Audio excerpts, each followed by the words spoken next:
Bonsoir à toutes et à tous et bienvenue pour ce webinaire exceptionnel sur la vaccination présenté par le professeur Jean-Louis Koch. Tout d'abord, nous allons faire les vérifications techniques. Pour ceux qui ne connaissent pas, vous avez une partie chat sur la droite. Vous pouvez commencer à écrire votre prénom et la ville où vous venez pour vérifier que vous entendez bien. S'il y en a qui ont des problèmes de son, favorisez le navigateur Chrome. C'est là qu'il y aura le moins de problèmes. Je vois que ça commence à taper. Allez, un petit message ou deux.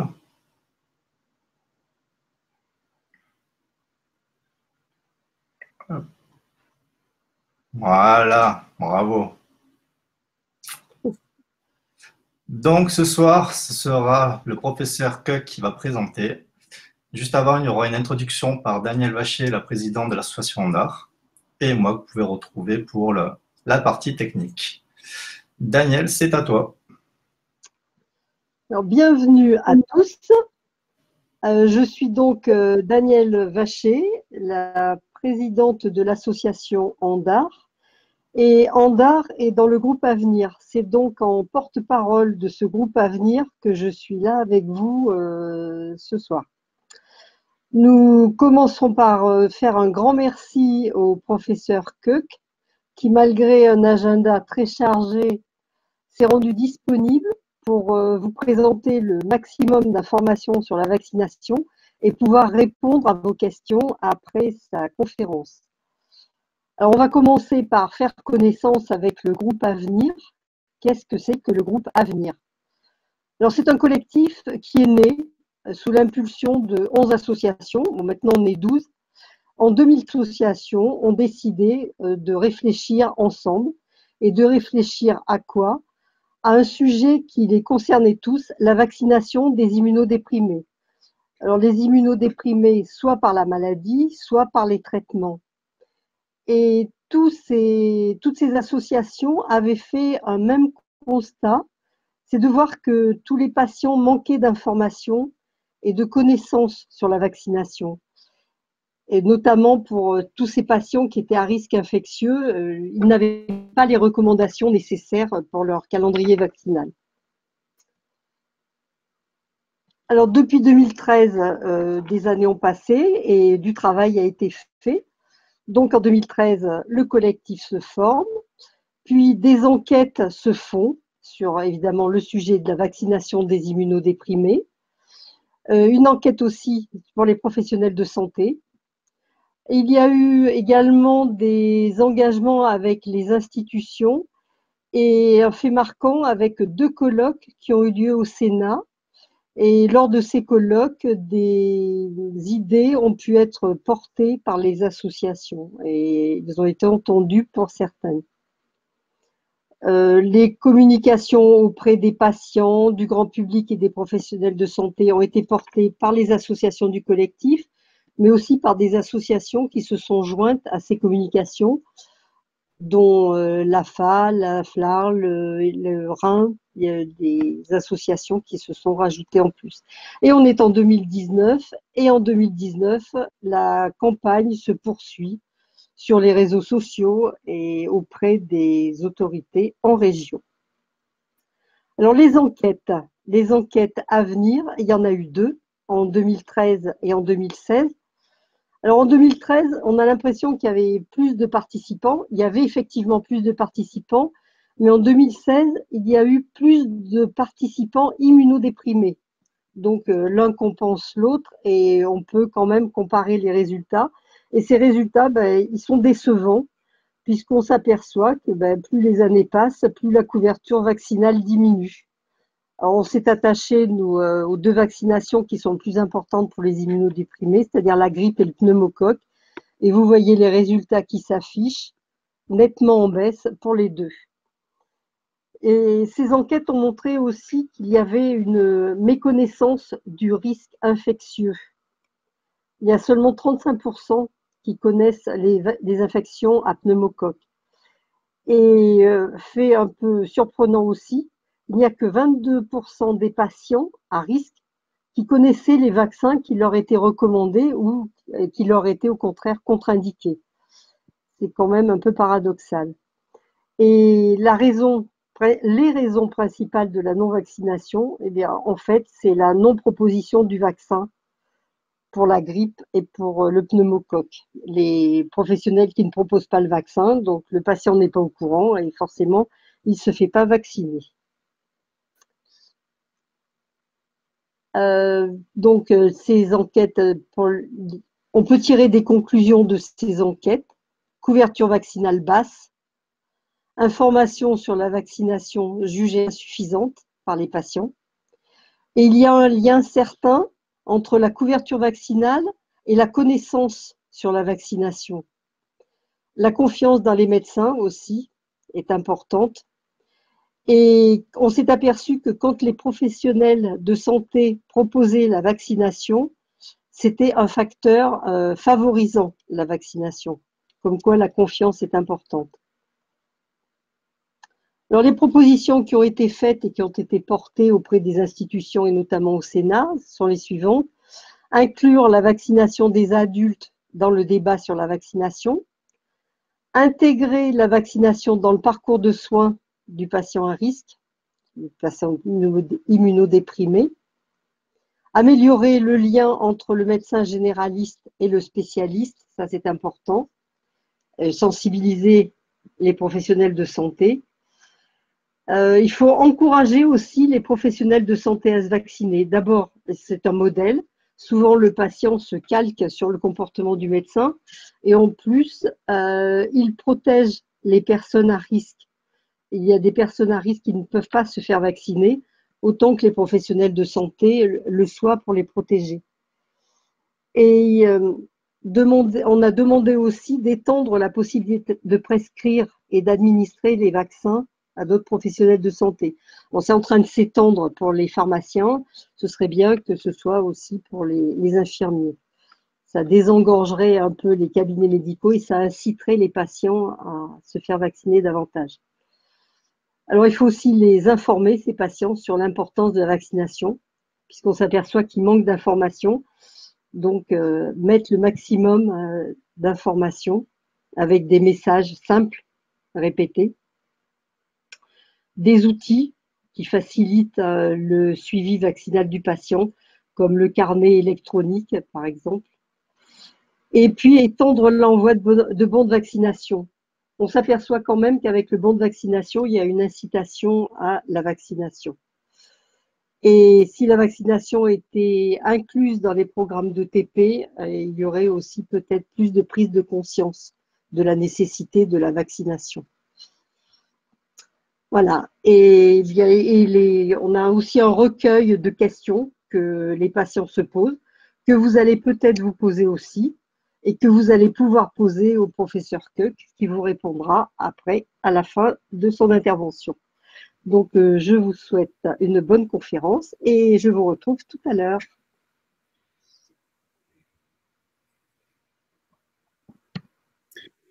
Bon, merci Madame la Présidente. Donc, je vais continuer avec cette présentation sur la vaccination des personnes immunodéprimées.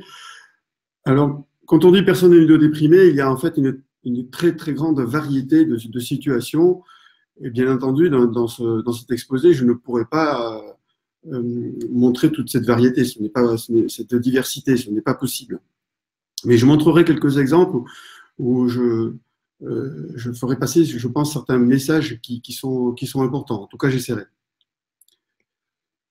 Tout d'abord, je voudrais rappeler quel est le calendrier vaccinal général. Parce que c'est sur cette base que la population française aujourd'hui est vaccinée. Pour commencer, avant l'âge de 1 an, on vaccine contre un certain nombre de maladies. En réalité, 2 vaccins simplement, et 3 rendez-vous pour la primo-vaccination à 2 mois, 4 mois et 11 mois. Et donc, à chaque séance, on va vacciner en utilisant un vaccin hexavalent qui va protéger contre la diphtérie, le tétanos, la poliomyélite, la coqueluche, une bactérie qui s'appelle Haemophilus influenzae type B et l'hépatite B. Donc tout ceci, en fait, c'est un seul vaccin. Et puis, on va associer un autre vaccin, donc sur notre site d'administration. En général, Chez le nourrisson, c'est la cuisse. Et donc, cette vaccination, elle est dirigée contre le pneumocoque.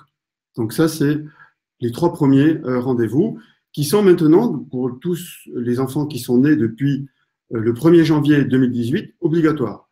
Bon, et ça, c'est une très bonne chose pour les personnes immunodéprimées, parce que cette vaccination obligatoire va entraîner une couverture vaccinale plus élevée et donc va aussi contribuer à protéger les personnes immunodéprimées, car comme on le verra, les personnes immunodéprimées ne peuvent pas être vaccinées contre certaines maladies ou lorsqu'elles le peuvent, elles peuvent réagir, elles peuvent répondre moins bien sur le plan immunitaire que d'autres personnes. Donc à partir de 1 an, on réalise à l'âge de 12 mois une vaccination contre la rougeole, les oreillons et la rubéole, qu'on va répéter à 16-18 mois.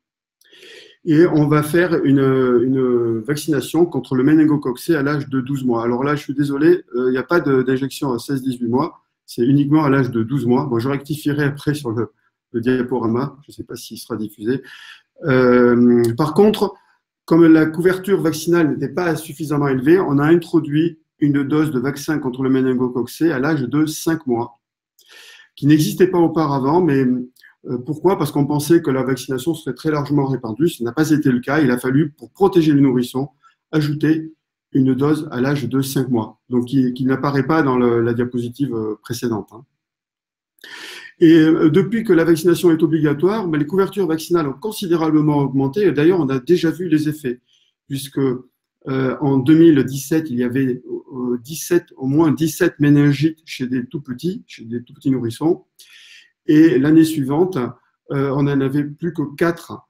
Donc, on a eu une réduction déjà très importante grâce à la vaccination de ces infections souvent mortelles ou qui laissent des séquelles, notamment des amputations chez les tout petits. Donc, c'est déjà un bon acquis de cette vaccination obligatoire chez l'enfant. Chez l'adolescent et l'adulte jeune, on réalise une vaccination contre la diphtérie, le tétanos, la poliomyélite et la coqueluche. Alors, vous voyez qu'il n'y a plus la vaccination contre l'hépatite B ni contre Haemophilus influenzae. Contre l'hépatite B, parce que les 3 doses suffisent à conférer une protection à vie. Et contre Haemophilus influenzae, parce que c'est une infection qui touche les tout petits. Et après, l'infection devient beaucoup plus rare. Et grâce à la vaccination, d'ailleurs, elle a maintenant quasiment complètement disparu. Donc, on voit qu'il y a plusieurs rappels, 6 ans, 11, 13 ans, 25 ans. Pour les papillomavirus, bon, là aussi, il y a je suis désolé, les symboles se sont répliqués là, mais c'est pas du tout à 6 ans et 25 ans, c'est en fait à 11-13 ans qu'on fait la vaccination contre les papillomavirus. Donc, je le dis bien clairement pour pas qu'il y ait de confusion par rapport à cette diapositive. Donc, on fait une vaccination à cet âge-là pour les jeunes filles. Et pour celles qui n'en ont pas bénéficié, eh bien, on peut faire un rattrapage jusqu'à l'âge de 19 ans. On peut aussi faire un rattrapage pour le méningocoque C et pour la vaccination contre la rougeole, les oreillons et la rubéole. Il faut s'assurer que toute personne née depuis 1980 ait reçu au moins 2 doses. Et puis, à partir de 26 ans, on réalise la vaccination à certains âges, à 45 ans, à 65 ans, à 65 ans, à 75 ans pour la diphtérie, le tétanos et la poliomyélite, puis tous les 10 ans. On vaccine également contre la grippe à partir de l'âge de 65 ans et pas 45 ans. Donc là, c'est toutes les cases là qui ont été désorganisées. Bon, donc en fait, c'est à partir de 65 ans et ensuite tous les ans à partir de l'âge de 65 ans. Pour le zona, on vaccine à l'âge de 65 ans. Et on peut faire un rattrapage pour cette maladie jusqu'à l'âge de 74 ans. Donc, c'est une vaccination qui n'est pas bien connue, qui n'est pas souvent réalisée. Pour donc la rougeole, l'orion rubéole, comme je l'ai dit tout à l'heure, on peut aussi faire un rattrapage. Alors, concernant la vaccination maintenant des personnes immunodéprimées. Donc, on se base sur ce calendrier, mais il y a des spécificités qui sont liées au fait que les personnes immunodéprimées ont des conditions particulières qu'on peut résumer ici, qui conduisent à ces 3 principes. Alors, premièrement, il y a un risque augmenté de complications qui sont dues à certaines maladies infectieuses, ce qui entraîne des recommandations spécifiques qu'on ne trouve pas en population générale, parce que la population générale n'est pas particulièrement à risque, mais que les personnes immunodéprimées, elles, encourent un risque élevé.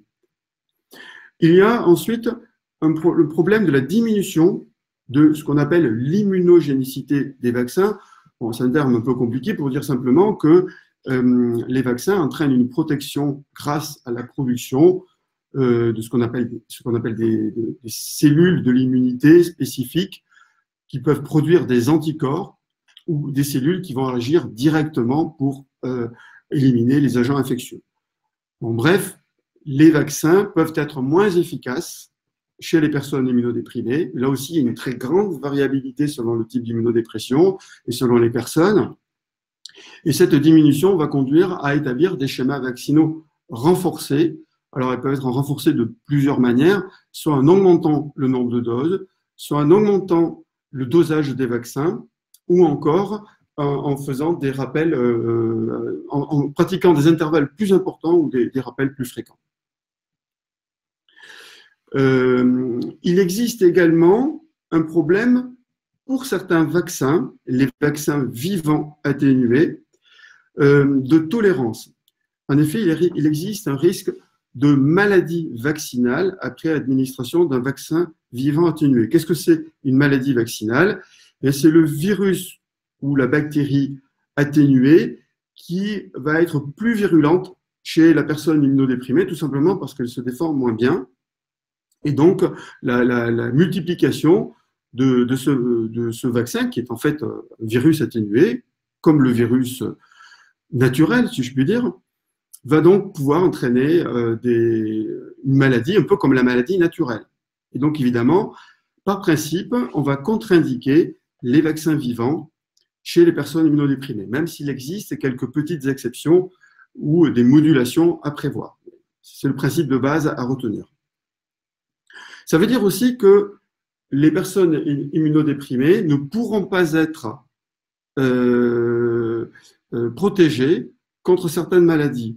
Et dans ce cas-là, on compte beaucoup sur la protection de l'entourage. Donc, votre présidente l'a dit tout à l'heure, il faut que, d'abord, les professionnels de santé soient correctement vaccinés, parce qu'ils vont prendre en charge des personnes immunodéprimées. Et donc, ça, je crois que vous avez toute légitimité à demander aux professionnels qui s'occupent de vous s'ils sont bien correctement vaccinés. C'est très important pour vous. Et puis, votre propre entourage, dans votre famille, vous pouvez aussi vous assurer, vous devez vous assurer que ces personnes sont correctement vaccinées. Ça fait partie des recommandations spécifiques. Comme je le disais, il existe de nombreuses causes d'immunodépression et pour chacune de ces causes, une très grande variabilité. Alors, j'ai cité ici, par exemple, l'infection à VIH, la transplantation d'organes solides. Si on prend cet exemple, le degré d'immunodépression est variable selon le type de transplantation. On va avoir une immunodépression pour une transplantation rénale et qui sera moins importante que pour une transplantation cardiaque, par exemple, qui sera elle-même moins importante que pour une transplantation de poumon ou d'intestin grêle. Donc, on a des situations très différentes. On a aussi, comme situation assez fréquente, la greffe de cellules souches hématopoïétiques. Tous les traitements par chimiothérapie pour les cancers ou les hémopathies, par biothérapie, notamment pour tout ce qui est rhumatisme inflammatoire et d'autres affections, ou les corticothérapies, mais uniquement les corticothérapies prolongées ou à forte dose, les ablations de rate, qu'on appelle asplénie, ou hyposplénie quand c'est une maladie qui affecte le fonctionnement de la rate, les maladies auto-immunes ou inflammatoires chroniques, et on retrouve ici le problème des traitements, puisque ces personnes reçoivent souvent une biothérapie, des déficits immunitaires héréditaires. Alors, ce sont des causes beaucoup moins fréquentes d'immunodépression, mais qu'il faut connaître. Et puis donc, cancer et hémopathie qui sont des affections justifiant donc, comme on le disait tout à l'heure, des chimiothérapies. Alors ici, je vous ai pris ensuite des exemples que j'ai illustrés avec le site mesvaccins.net, qui permet déjà de répondre à de nombreuses questions. Alors, on en a parlé tout à l'heure pour le suivi vaccinal, mais avant d'être un outil de suivi vaccinal, c'est un outil qui est fait pour les personnes, les patients. L'idée, c'est que grâce à cet outil, on va prendre en compte les caractéristiques individuelles d'une personne pour apporter des réponses personnalisées, compréhensibles. En tout cas, on s'efforce de faire en sorte qu'elles soient compréhensibles. Après, le système n'est pas encore parfait de ce point de vue et il faut l'améliorer. C'est certainement encore un peu trop médical.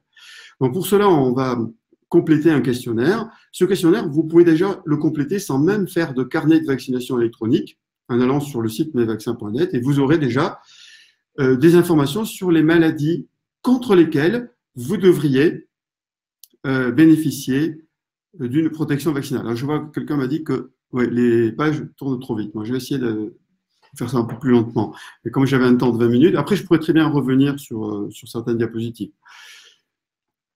Alors ici, vous voyez un questionnaire. Alors, le questionnaire, il va avoir une rubrique « Êtes-vous atteint d'une maladie chronique ?» Bon, et vous ne vous engagez dans ce questionnaire que si c'est le cas, sinon vous passez. C'est un petit peu le principe. Il ne s'agit pas de répondre oui ou non à chaque élément parce que ce serait trop long. Là, on va directement vers la partie du questionnaire qui vous intéresse pour le compléter. Bon, ici, par exemple, la personne va compléter dans la rubrique maladie inflammatoire l'item rhumatisme inflammatoire. Alors à chaque fois, vous avez, ou souvent, vous avez des points d'interrogation qui vous donne des informations sur la maladie. Qu'est-ce qu'un rhumatisme inflammatoire? À quelle pathologie ça peut correspondre? Donc, c'est pour vous aider à compléter. Bien sûr, ce sont des éléments qui pourraient être largement améliorés et d'ailleurs, notamment en concertation avec les associations, parce qu'il y a certainement une manière de proposer, d'expliquer les choses enfin, tout ça, ça peut, je pense, faire l'objet d'amélioration.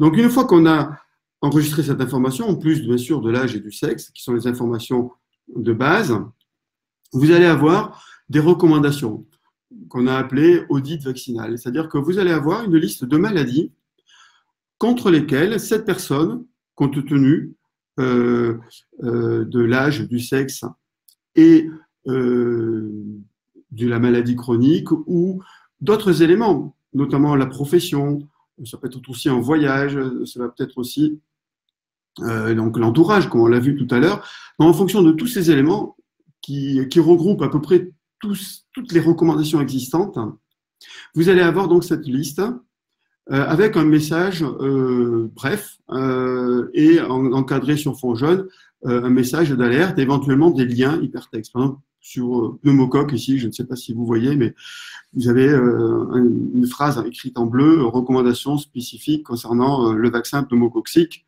Bon, si on clique dessus, on va accéder à cet élément. Alors, vous voyez aussi qu'à côté de chaque maladie, diphtérie, tétanos, poliomyélite, vous avez un petit plus et vous pouvez cliquer sur le petit plus pour avoir un niveau supplémentaire d'information. Donc ici, si on clique sur le petit plus de pneumocoque, eh bien, vous allez voir la justification, notamment pourquoi est-ce que moi, dans ma situation, je devrais être vacciné contre le pneumocoque. Parce que dans ma situation, je présente un risque d'augmentation de survenue d'une infection grave due à cette bactérie. Et donc, on va expliquer ceci. Et on peut aller plus ou moins loin dans ces explications, d'ailleurs. On va aussi mettre des commentaires. On va donner des éléments sur la prise en charge. Ici, bien sûr, à 100%. Et les sources qui justifient cette recommandation. Ensuite, on peut également avoir des informations sur les précautions ou les contre-indications. Je vous ai dit au tout début que les personnes immunodéprimées, d'une manière générale, ont des contre-indications à l'administration des vaccins vivants. Et c'est ici le cas pour cette personne qui, en temps normal, aurait dû être vaccinée contre la rougeole, les oreillons, la rubéole et même la varicelle, mais qui, du fait de cette immunodépression et du fait qu'elle prend une biothérapie, se voit attribuer une contre-indication pour ces vaccinations. Et donc là, on affiche cette information. Cette information, elle est visible par le patient lui-même et également par le professionnel de santé qui s'occupe de cette personne. Là aussi, vous avez une justification et les sources. Alors, avec un carnet de vaccination électronique, on va pouvoir aller plus loin, on va pouvoir enregistrer les vaccins que vous avez déjà reçus pour prendre en compte ces éléments et aller plus loin dans les recommandations qu'on va vous donner. Est-ce que vous êtes complètement à jour? Est-ce qu'il faut faire des doses supplémentaires? Combien? Etc. Et de cette manière, donc, vous allez pouvoir, à partir de votre carnet de santé, des documents que vous avez, compléter votre carnet. Bien sûr, vous pouvez faire des erreurs. Et puis les médecins, vous le savez, écrivent souvent très mal. Mais vous pouvez aller voir votre médecin ou votre pharmacien qui va pouvoir valider ces informations et donc les fixer et faire de ce carnet de vaccination électronique un carnet qui a autant de valeur que les documents de référence papier. Alors, je vois qu'il y a une personne qui nous pose la question concernant le vaccin contre le zona pour les patients immunodéprimés. Existe-t-il un vaccin contre le zona pour les patients immunodéprimés? Eh bien, la réponse est oui, il en existe un, mais malheureusement, il n'est pas encore disponible en France. Pourtant, c'est un vaccin extrêmement utile parce que le vaccin qui existe aujourd'hui en France, qui s'appelle le Zostavax, est un vaccin vivant atténué. Il contient le virus de la varicelle, puisque c'est le même virus qui donne la varicelle et le zona. Mais ce vaccin, malheureusement, ne peut pas être administré, pour les raisons que j'ai indiquées tout à l'heure, chez les personnes immunodéprimées. Il existe bien un nouveau vaccin qui est aujourd'hui disponible en Allemagne. Et j'ai un ami qui est transplanté rénal et qui a fait un zona, qui a vraiment eu un zona grave, qui a duré longtemps, qui est extrêmement douloureux. Donc, après avoir eu ça, il a décidé d'aller en Allemagne pour chercher ce vaccin. Alors, j'espère évidemment que ce vaccin sera disponible rapidement en France, parce qu'il est extrêmement utile. Il est très bien toléré chez les personnes immunodéprimées. C'est pas un vaccin vivant. Et en plus, il est extrêmement efficace, et d'ailleurs plus efficace que le vaccin dont on dispose actuellement en France. Mais ce vaccin est donc disponible dans très très peu de pays dans le monde. Et il y a des problèmes on ne le produit pas en quantité suffisante. Donc je pense ce serait plus juste de réserver ce vaccin aux personnes immunodéprimées que de le donner, comme c'est recommandé aujourd'hui en France, à toutes les personnes qui ont 65 ans. Et ça, c'est vrai que, je pense que c'est une question qu'il faut se poser. Je pense que les associations peuvent s'emparer de ce problème, effectivement. Alors, je vois aussi en cas de traitement anti-TNF, à quel moment dois-je faire ma vaccination? Alors, en même temps ou forcément en décalé. Bon, mais ça dépend de quel vaccin on parle. Et puis, ça dépend si on peut interrompre le traitement ou pas. Si on ne peut pas l'interrompre, on ne pourra pas faire de vaccin vivant, mais on peut faire les autres vaccins qu'ils ont dit inactivés, donc ce ne sont pas des vaccins vivants. Et c'est là, on peut les faire rapidement, selon le protocole habituel, et on va faire des vaccinations en plus. Mais ça, je vais donner un exemple tout à l'heure. Par contre, on ne pourra pas faire, là aussi, en cas de traitement anti-TNF, donc qui est une biothérapie, on ne pourra pas faire de vaccin vivant. Alors ici, je reprends un autre exemple. Alors ici, c'est donc une femme âgée de 37 ans, et cette personne n'a pas renseigné d'autres éléments que l'âge et le sexe. Donc dans ce cas-là, vous voyez que par exemple, on a prévu de faire un rappel. Là, on est bien dans le carnet de vaccination électronique. On prend en compte les vaccins qui ont déjà été faits, et en prenant en compte ces vaccins, on dit que le prochain rappel doit être fait à l'âge de 45 ans, c'est-à-dire en mars 2027, et la personne va recevoir un email un mois avant pour l'avertir de la date de ce prochain rappel.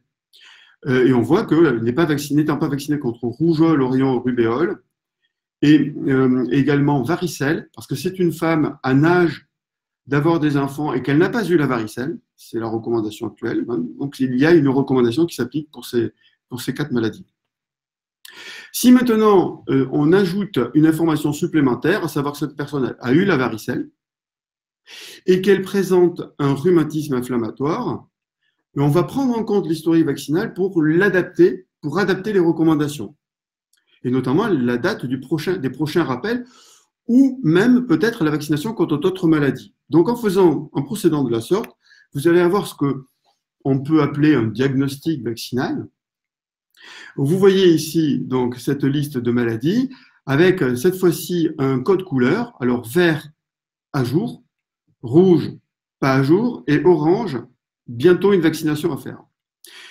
Vous voyez aussi qu'il y a une information. Alors vous voyez que la condition qui a été enregistrée dans le profil santé, donc ici une maladie inflammatoire chronique intestinale, apparaît en bleu sous la maladie lorsqu'il est en lien avec cette maladie. Et ça, en gros, cela signifie, si vous voulez, cela veut dire le fait d'avoir une maladie inflammatoire chronique intestinale détermine une recommandation vaccinale contre la diphtérie.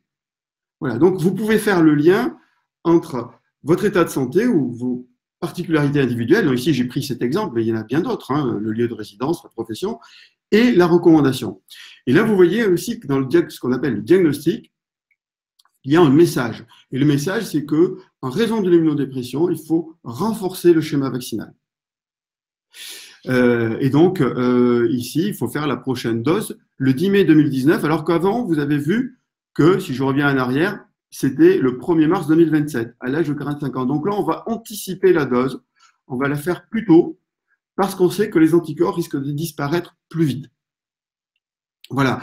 Et donc, bon, par contre, il n'y a pas de risque particulier pour la coqueluche, donc là, pas d'indication particulière. Par contre, on va aussi arriver d'autres maladies contre lesquelles il faut être protégé, notamment les infections en pneumocoque et la grippe saisonnière. Et là, vous voyez aussi qu'il y a une indication sur le schéma vaccinal. Bon, ça s'intéresse peut-être plus le médecin, mais je crois que c'est bien aussi que le patient soit informé. Et très souvent, le patient est vigilant et c'est une très bonne chose. Donc ici, on va indiquer qu'une dose de 13 valents est nécessaire, suivie 8 semaines après d'une dose de 23 valents. Alors, quelqu'un me demande si le Prevnar 13 est à faire une seule fois. La réponse est oui, c'est à faire une seule fois. On va faire ensuite un 23 valents 2 mois après, et ensuite, plus tard, 5 ans après, on va faire encore un 23 valents. Mais on ne va pas répéter le 13 valents parce qu'aujourd'hui, on n'a pas d'éléments scientifiques qui nous envoient un signal selon lequel ce serait nécessaire.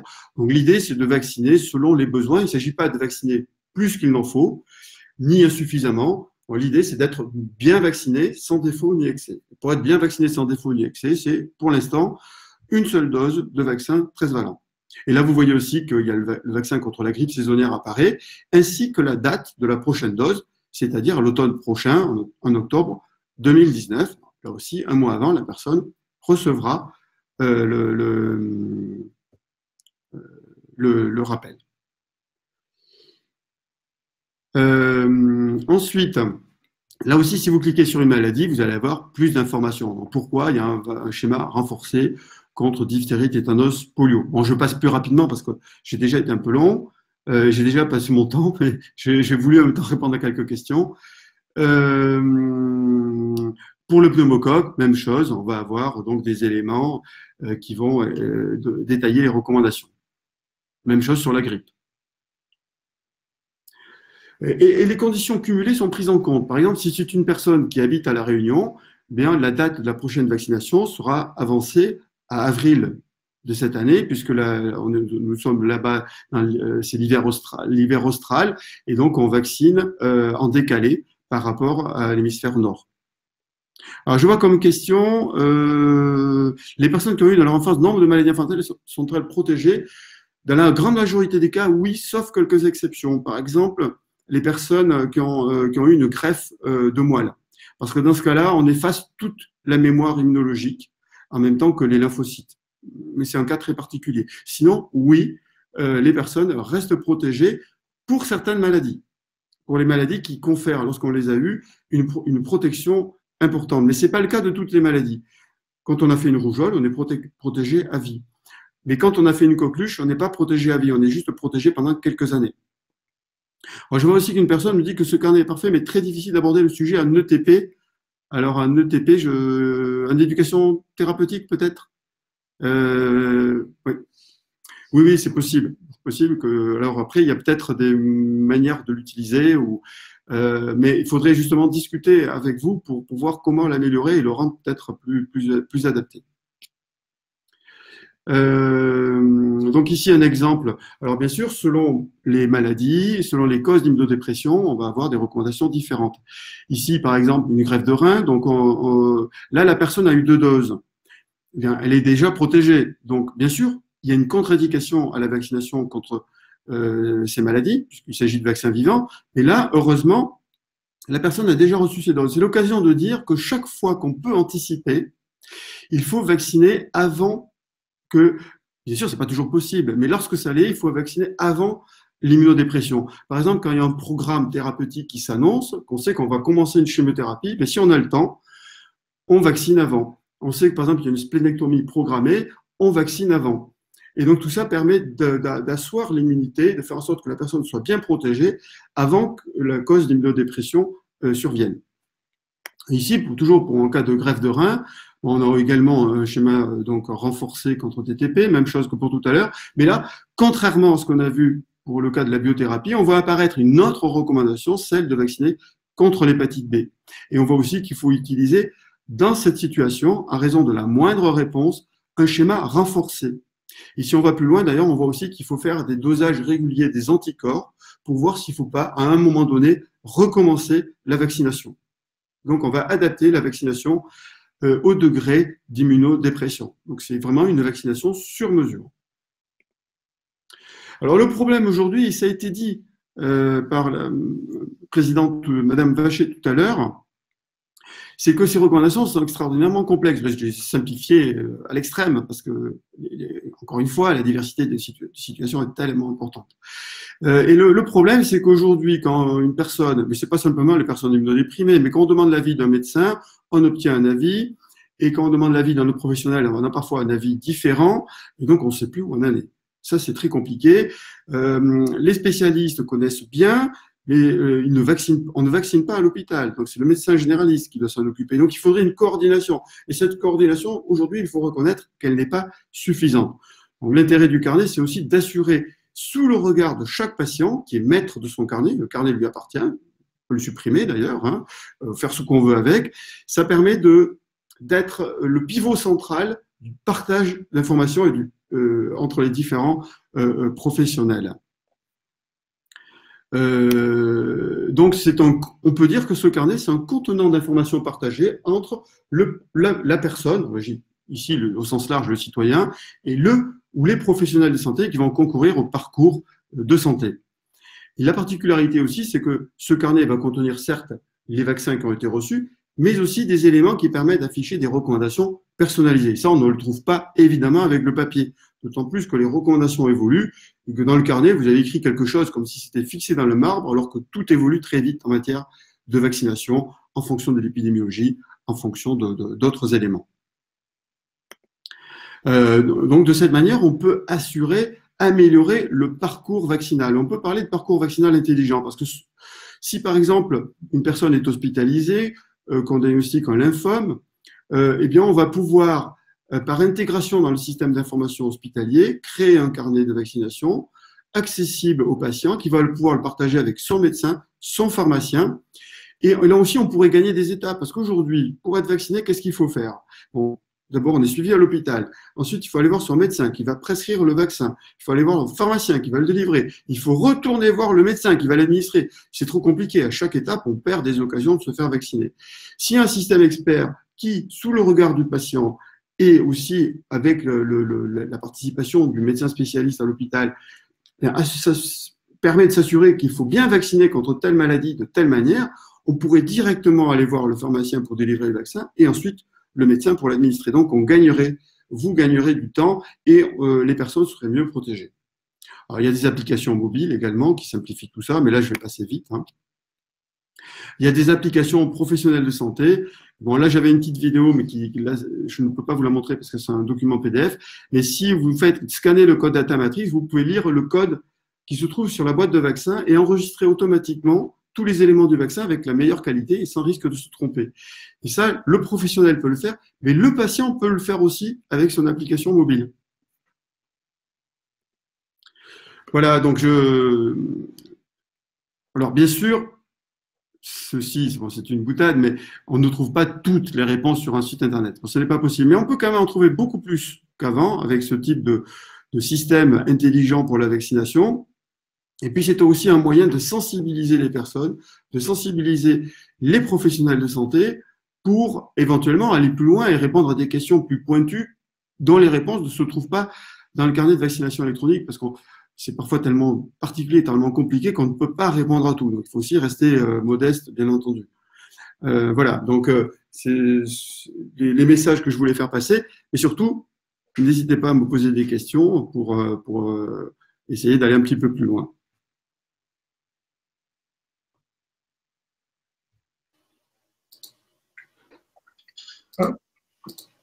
Alors, j'ai déjà une question, si vous voulez. Alors, on me demande pourquoi le vaccin contre la fièvre jaune est interdit lorsqu'on a un traitement anti-TNF.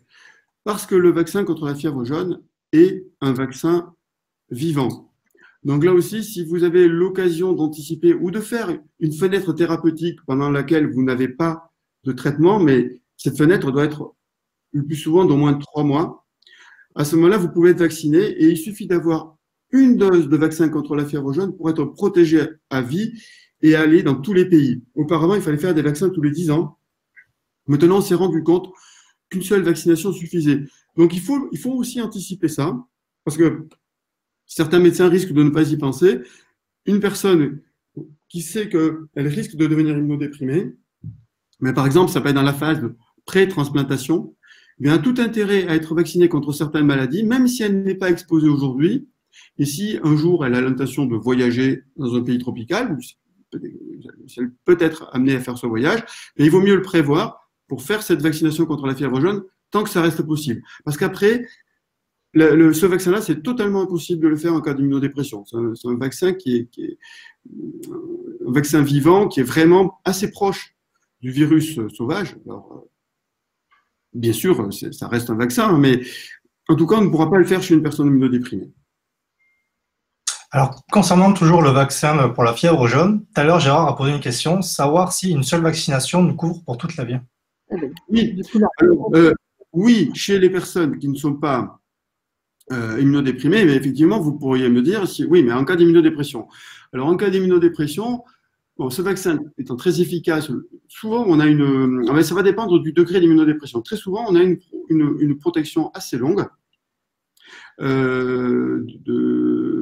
Mais pour s'en assurer, si vous allez dans une zone vraiment à risque, à ce moment-là, il est plus prudent de doser, comme j'ai abordé ce sujet pour d'autres maladies, par exemple l'hépatite B, il est plus prudent de doser les anticorps pour s'assurer que vous êtes protégé avant de partir. Alors, certains pays, parfois, exigent la vaccination alors que c'est une exigence purement administrative. Dans ce cas-là, ben, vous n'irez pas, le médecin vous dira, il n'y a pas de risque de fièvre jaune dans ce pays. À ce moment-là, avec une dose, vous pourrez passer la frontière.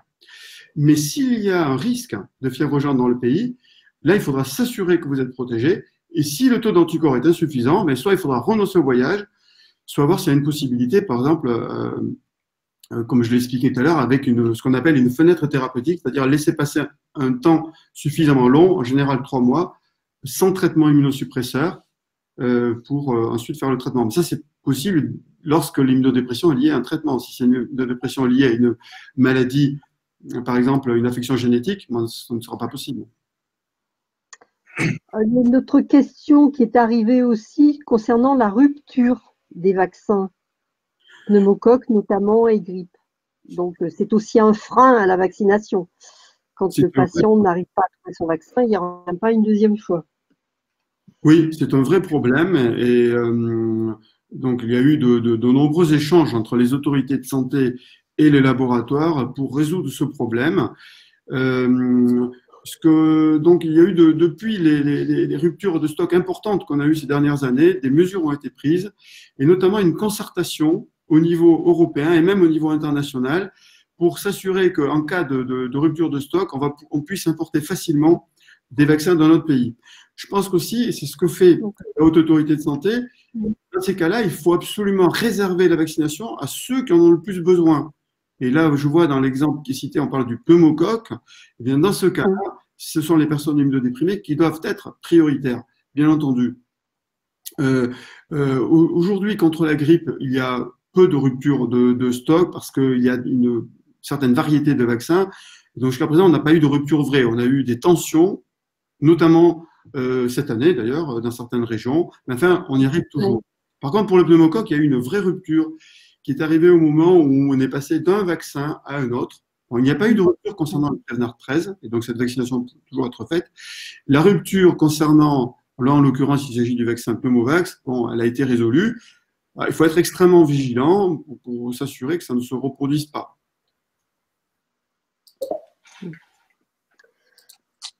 Alors, on s'aperçoit que ces vaccinations sont bien complexes, surtout pour les immunodéprimés qui doivent tenir vraiment à jour leur carnet vaccinal. Est-ce qu'il existe autre chose que le carnet électronique? Je pense aux patients un peu plus, d'une génération un peu plus avancée et qui n'ont pas toujours accès spontanément à un smartphone ou à Internet. Est-ce qu'il existe une version papier? Il y a des versions papier. Alors, la difficulté des versions papier, c'est que les recommandations évoluant extrêmement vite, en fait, on s'expose à avoir une version périmée. Et ça, c'est très difficile d'en avoir la certitude parce que ça, c'est la grande difficulté. Après, moi, je pense que dans ce cas-là, le mieux, c'est d'avoir son médecin et puis de bien voir avec lui, de faire le point avec lui. Après, bon, on peut aussi, dans ces cas-là, par exemple, certaines personnes peuvent confier la gestion de leur carnet de vaccination électronique à un proche. Il y a une version famille du carnet dans laquelle on va avoir les carnets des parents, des enfants et des ascendants potentiellement. Donc, c'est aussi une autre solution. Bon, après, le carnet ne dispense pas d'aller voir le médecin. Bien au contraire, on va justement inciter à aller voir, notamment quand il y a une prochaine échéance. Je vois aussi qu'il y a une question sur le vaccin contre le zona. La question, c'est est-ce qu'on peut le réaliser avant de commencer un traitement? Alors, je pense qu'il y a une faute de frappe par un traitement, je suppose, qui entraîne une immunisation. C'est un traitement. L'Olumiant est un traitement contre la polyarthrite rhumatoïde. Ah, voilà, oui, c'est pas vraiment une. Pour la polyarthrite rhumatoïde. Et donc, dans ce cas-là, oui, la réponse est oui, on peut faire le vaccin contre le zona avant. Comme tout vaccin vivant, puisque avant le traitement, la personne n'est pas immunodéprimée. Donc, on peut très bien le faire. Alors, il peut y avoir une part d'immunodépression liée à la maladie elle-même, mais enfin, dans la grande majorité, alors donc il faut quand même une évaluation, s'assurer qu'il n'y a pas de difficulté, il faut s'assurer qu'il n'y a pas un autre traitement comme une corticothérapie prolongée associée ou des choses comme ça. Mais s'il n'y a pas d'immunodépression, la réponse est oui, on peut faire le vaccin contre le zona avant et il va effectivement entraîner une protection, alors qui ne sera pas parfaite avec ce vaccin, mais qui va quand même éviter un certain nombre, enfin, qui va quand même réduire le risque de faire un zona et qui, en cas de survenue, aussi va réduire les conséquences de ce zona. Vraiment les douleurs. Alors, les vaccins Une autre question étaient comme étant les responsables de certaines maladies. Je pense qu'on fait ici surtout allusion à ces grandes polémiques qui sont notamment vaccin hépatite B et sclérose en plaques, d'une part, ou vaccin contre la rougeole et autisme ou mort subite du nourrisson. Bon, ça, c'est des grandes polémiques qui ont eu lieu. Alors, pour le vaccin contre l'hépatite B, et la sclérose en plaques. Alors, comme souvent dans ces polémiques, il y a un concours de circonstances qui amène à cette polémique. Et aujourd'hui, avec quand même beaucoup de recul, et les années ayant passé, on peut dire qu'il n'y a pas de lien entre la vaccination contre l'hépatite B et la survenue de cas de sclérose en plaques. Alors, on pourrait expliquer ce qui a expliqué, enfin, l'impression que ça a donné il y a une vingtaine d'années. En fait, aujourd'hui, on sait qu'il n'en est rien. Et d'ailleurs, les personnes qui sont victimes d'une sclérose en plaques, eh bien, qui prennent, dans certains cas, peuvent être éligibles à la vaccination contre l'hépatite B. Ce n'est pas une contre-indication. Donc, il y a eu une phase où, dans le doute, on a dit, bon, mais attendez, en cas d'antécédent de sclérose en plaques dans la famille, on ne vaccine pas. Bon, c'est dans la phase où on s'est dit, bon, dans le doute, on va attendre. Maintenant, on sait que ce n'est pas le cas. Donc là, on peut être totalement rassuré sur ce lien. D'ailleurs, n'a été évoqué qu'en France. Hein. Les polémiques sont souvent liées à certaines zones et à certaines langues ou certains pays. Dans le monde anglo-saxon, cette polémique n'existe pas. Rougeole et autisme, c'est une polémique qui, au contraire, est née dans le monde anglo-saxon et puis après a contaminé un petit peu le monde francophone, mais beaucoup moins. On sait très bien aujourd'hui que c'est lié en fait à un médecin qui a délibérément menti dans une étude scientifique, a trafiqué une étude pour des raisons mercantiles en fait, hein, parce qu'il disait que le vaccin trivalent était en cause et qu'il fallait développer un vaccin monovalent, et dans le même temps, il avait pris langue avec un laboratoire qui fabriquait un vaccin monovalent.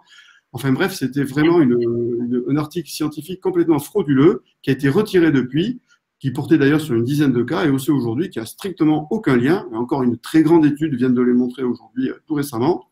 Il n'y a aucun lien entre le vaccin contre la rougeole et la survenue de l'autisme. Donc après, il y a de vrais liens qui existent. Hein, donc par exemple, on parlait des vaccins vivants et des maladies vaccinales, mais ça, typiquement, ce sont de vrais effets indésirables. Je parlais tout à l'heure de maladies vaccinales. Si on administre un vaccin fièvre jaune à une personne immunodéprimée, on risque d'avoir l'équivalent d'une vraie fièvre jaune, mortelle. Ça, c'est un vrai effet indésirable. Les vaccins sont des produits biologiquement actifs qu'on administre que lorsqu'on est certain que les avantages l'emportent très largement sur les inconvénients. Il faut faire une analyse minutieuse. C'est ce qui a été fait, notamment pour les personnes immunodéprimées. Il y a un ouvrage de référence sur la vaccination des immunodéprimés, avec l'analyse de toute la littérature. Bon, voilà, on sait évidemment manipuler les vaccins en toute sécurité. Et au moindre doute, on n'administre pas le vaccin. D'accord. La question aussi sur la récidive d'un zona, une récidive éventuelle. Est-ce que quand on en a eu un, on peut en avoir un autre? Alors oui, oui, bien sûr, on peut, surtout une personne déprimée, pour avoir son zona récidivé. Et le fait d'avoir eu un zona n'empêche pas de faire le vaccin en soi. Bon, bien sûr, encore une fois, on ne peut pas faire un vaccin chez une personne immunodéprimée. Mais c'est pas le fait d'avoir eu un zona qui empêche de faire le vaccin. Et le nouveau vaccin qu'on espère voir arriver en France le plus rapidement possible, c'est un vaccin qui s'appelle le Shingrix, qui est disponible en Allemagne, c'est pas loin de chez nous. Mais ce vaccin, on peut l'administrer à une personne immunodéprimée qui a fait un zona. Et c'est tout à fait recommandé parce qu'en effet, on peut faire un deuxième, même un troisième zona. Donc, tout à fait. Et simplement, quand on a fait un zona, on vaccine pas tout de suite. On attend que l'épisode soit complètement résolu. Et en général, on attend environ 3 mois, on peut dire, après la guérison du zona pour faire la vaccination. Ok. Bon. S'il n'y a plus d'autres questions, je crois qu'on va pouvoir vous laisser. N'hésitez pas à aller sur le site de venir. Et si merci, tu as un mot. Merci à tous pour votre participation. Et nous vous souhaitons une très bonne soirée. Bonne soirée à tous. Merci beaucoup. N'hésitez pas à me recontacter si vous avez besoin d'explications. Vous pouvez faire passer les messages que vous recevriez après. Enfin, je suis à votre disposition au-delà de cette conférence, bien sûr. Pas de souci. Merci pour votre disponibilité. Au revoir, merci. Au revoir, madame. Au revoir, tout le monde.